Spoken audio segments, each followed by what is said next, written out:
Hello, friends. I just concluded a fascinating conversation with friend, uh, LP, and advisor to Vestigo, Wang. Ray is a fascinating individual who's just completed a book called Everybody Wants to Rule the World. It's not his first book, and this one promises to be fantastic as well. We cover some of the themes in the book, including digital transformation, the velocity at which world dominating companies are built, and generally how we should survive as individuals, entrepreneurs, technologists, and business leaders in the coming century, I guess. I hope you'll enjoy the conversation as much as I did. And without further ado, I will let us get to it. Thanks so much for watching. Ray, thanks so much for being here today, and congrats on the new book. Hey, thanks a lot. So it's been quite some time. Yeah, we're delighted to have you on the show. I suppose is the best way to describe what we do here.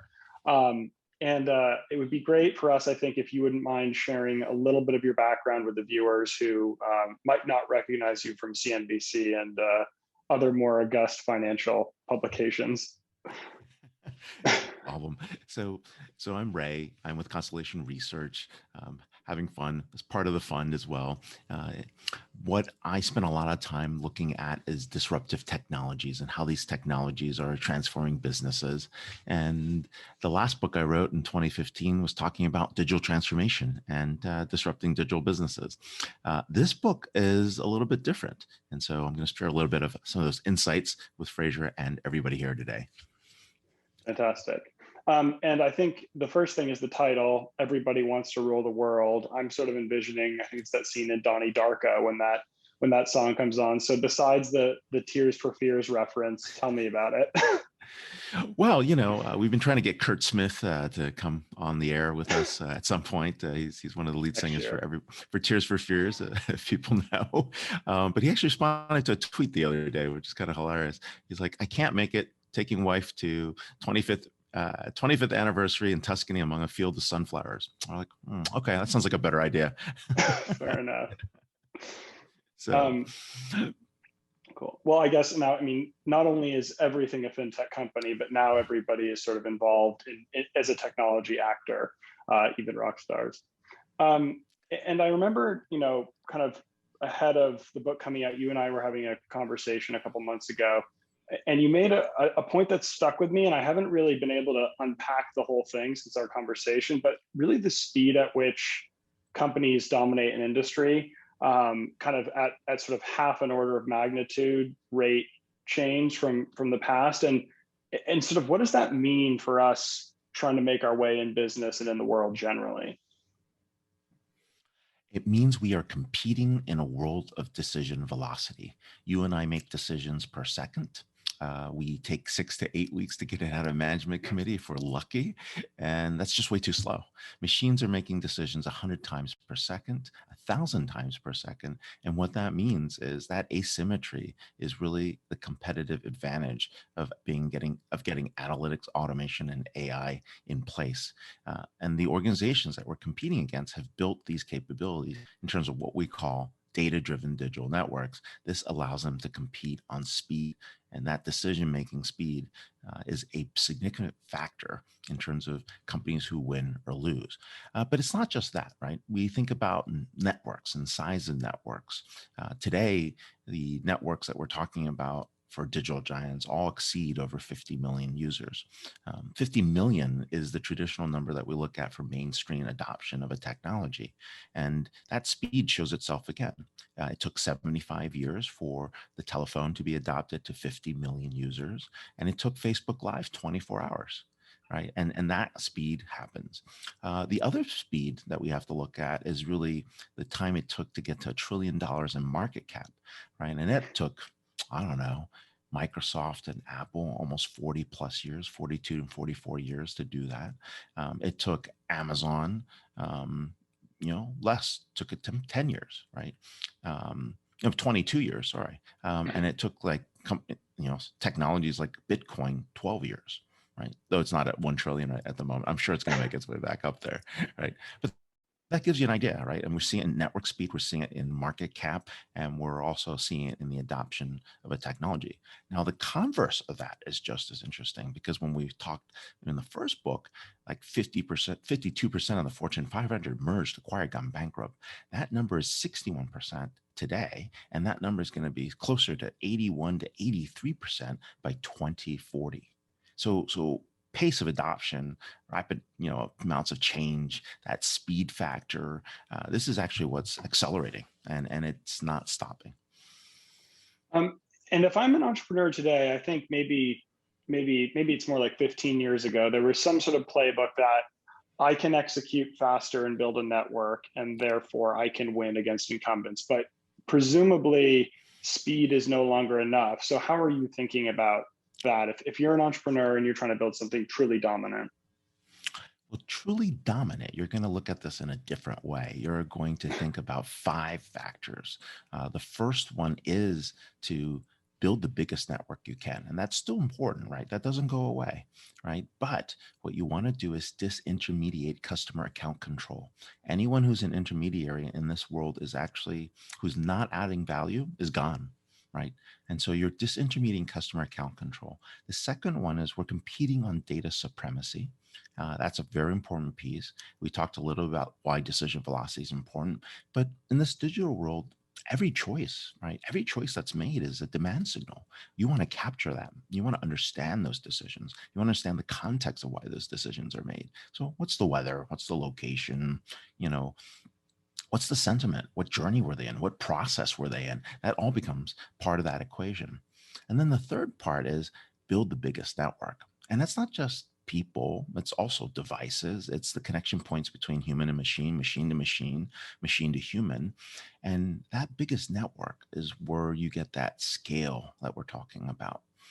And then from there, we're going to create all types of digital monetization capabilities: ads, search, goods and services, memberships, subscriptions. And then, of course, once we have that in place, we have to have a long term mindset. All right. You can lose hundreds of millions of dollars and be okay because you're growing market share, right? So your free cash flow percentage might not be there. Your rule of 40 still plays here, right? If you're growing above, if you've got 40%, hey, everyone's happy with you, no one's complaining. And so great example of that is let's take food delivery apps, right? Food delivery apps are a great example of how this happens. Your DoorDash, your Uber Eats, right? Your Grubhub, Deliveroo if you're out in the UK, Swiggy if you're in India. But the point being here is what happens? They basically were delivering food for small restaurants. And what they've done is they've aggregated and created a stone soup model of actually disintermediating customer account control, because every one of those restaurants gave up their customers. Those customers gave the food delivery apps their payment information, and they captured all their preferences over the last 18 to 24 months very, very well. Well, where do you go to first? You go to the food app. You don't go to the restaurant, right? So collectively, hundreds of customers for a restaurant have been aggregated to millions of users to the food delivery app. You order how much from a restaurant? You maybe order once a week tops to a restaurant, right? Now you order from the food delivery app services 2 to 3 times a week. They take that data and figure out, you know what, people here in, you know, my zip code actually like more Italian food than they like Indian, but over in a different zip code, they like Indian food more than like Thai food. And pretty soon there's a whole preference, and that data is being mined, right? And smart companies and some of these food delivery apps have actually paired up and built ghost kitchens based on preferences in the local area. Now, if you don't know what a ghost kitchen is, it's basically a large warehouse type, facility that cooks like, that fronts four to, like a whole number of different types of restaurants and genres. So you think you're, going to this really exclusive Italian restaurant when all the food's being made in the same restaurant that's making the Mexican food, the Chinese food, and, the Thai food, right? So these ghost kitchens are being popped up based on demand, based on data. Pretty soon, these companies are now monetizing not just the delivery aspect. They're getting product placement fees, advertising to do that. That data is being mined to figure out, new locations, right? And some of they're once again in this data business, right? And then, of course, like I said, they could lose hundreds of millions of dollars. Nobody cares, right? That's not part of it, right? So here And you have a situation where that's happening in every industry like this, and this is the heart of these new digital giants, which is what we call data-driven digital networks. These are the platforms. These are why, you know, why Congress is worried about dominant platforms is because they've built a better mousetrap than anybody else. That's really insightful. And one thing that I think is somewhat unique to technology is you have these disruptive trends, which then in their wake create a new trend. So you have this sort of disintermediation of restaurants from their customers, which has now created actually a whole business in a box series of companies for the tech savvy restaurant that realizes I've lost my customer relationship. Now I'm ready to adopt technology to try and rebuild it directly. So I don't know. I love the world we live in. Well, But let me build on that. Right here's the yeah, thing. Right, take a company like Domino's Pizza. They won the battle for digital transformation. Right, I mean, by all counts, you can order pizza on Alexa. They have some of the most popular websites. Their mobile app is amazing. You can track your pizza from time of delivery to the oven, right? Time of order to to your oven to the delivery. Like, hey, we're 10 minutes away, 5 minutes away, and you can even take a picture of that pizza and the AI bot will come back and tell you how the quality is, right? I mean, so they won, right? But they're losing because what? They own the fixed infrastructure, they own the restaurants, they own the franchisees own the drivers, right? And so they're not taking advantage of that. And you order pizza from Domino's maybe once every 2 weeks, once a week, right? It's kind of sad, right? yeah. They beat every other company. If you look at stock performance from 2010 to 2019, they're the top performing stock, better than most big tech stocks. But here's the challenge. Until they get to a situation where it's delivered by Domino's, where they go out and open up that infrastructure to all the other small businesses, they're stuck battling this new business model. And this is the point. People are like, oh, digital transformation, we need to do that. That's great. But guess what? The game has changed, right? People are building digital giants. And if you're not doing that, you don't know how to build. If you don't know how digital giants are created, you can't even compete with them. And you won't even know how to partner to compete with them to be successful. That's fantastic, Riff. And maybe if we take it down to the sort of individual level, and that can be individual in the business or a viewer, but how do we survive in this century? What should we look for?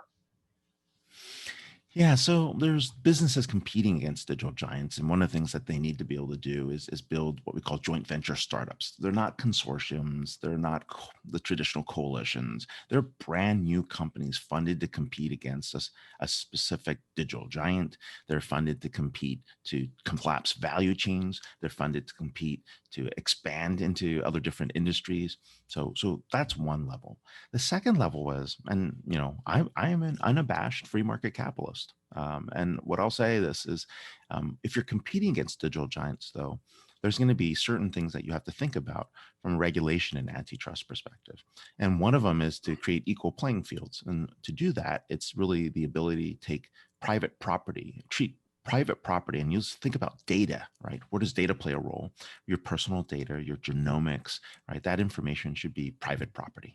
And by making that private property, now it's applicable to all the rules in the 50 states in the US, rules around the world, because there's rules around property rights, right? Land, you get a title. Ideas, you get trademarks and patent protection. Your personal data, the same thing. And so by requesting value exchange and the consent required to access your personal data as property rights, that creates an even playing field. But the second piece behind it is equivalent to what you get in number portability, right? In number portability, like you get a cell phone, you can switch between carriers. It's not a big deal. You also have to lower the barriers for switching costs, and new competitors can emerge in certain categories if needed. And so that second thing has to happen for this to occur. And then the third piece is really around thinking about what critical infrastructure exists in the future and making sure that that critical infrastructure over time becomes supported, or becomes, if it becomes a monopoly, it becomes a critical infrastructure that everybody else gets to build on again, just like what happens in the world of telecom. Excellent. So you've been so generous with your time. Unless there's something else that you want to leave us with, I'd hesitate to press you for more because you've been fantastic. But how can folks watching find the book, learn more about you, stay up to date with one of the most interesting men in the world? Well, hey, if you're listening to this before July 13th, get the book and you'll be able to pre-order and get the first 3 chapters today. And so go to Amazon, do that. I'll leave you a link, Fraser, that you can share it with everybody, so that they can get to the book early and get the first 3 chapters. And of course, you can catch everything and any update on my website, www.raywang.org. That's WANG.org. So, and yeah, that's it. Fantastic. Yeah, the link will be in the video below, and we'll also make sure there's a hyperlink in the newsletter. Thank you so much for making the time today. We have to do this in person before long, and I suspect we'll be able to. So have a great summer, and I'll look forward to that. Hey, thanks a lot. And thanks for having me here. Thanks.